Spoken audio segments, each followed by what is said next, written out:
అసలు రాధారాణి అంత కోపంతో శ్రీకృష్ణుణ్ణి ఎందుకు గాయపరిచింది? ఆయన్ను గట్టిగా నెట్టి కొండపైనుండి ఎందుకు విసిరివేసింది? కృష్ణుణ్ణి ప్రాణంగా ప్రేమించే రాధ ఎందుకిలా చేయాల్సి వచ్చింది? నిజానికి ఏం జరిగిందంటే, ఒకసారి రాధాకృష్ణులు గోపికలతో కలిసి రాసలీల చేస్తున్నారు.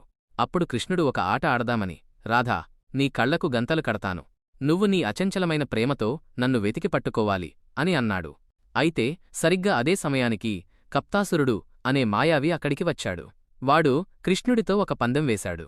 తను కృష్ణుడి రూపాన్ని ధరించి రాధను మాయ చేస్తానని, ఆమె గుర్తుపట్టకపోతే ఆమెను తన సొంతం చేసుకుంటానని సవాలు చేశాడు. కృష్ణుడు చిరునవ్వుతో ఒప్పుకున్నాడు. రాధ కళ్లకు గంతలు కట్టారు. అప్పుడు ఆ కప్తాసురుడు అచ్చం శ్రీకృష్ణుడి రూపంలో రాధ దగ్గరకు వచ్చాడు.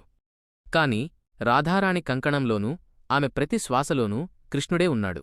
ఆ మాయావి దగ్గరకు రాగానే ఆ స్పర్శ తన కృష్ణుడిది కాదని ఆమె వెంటనే గ్రహించింది.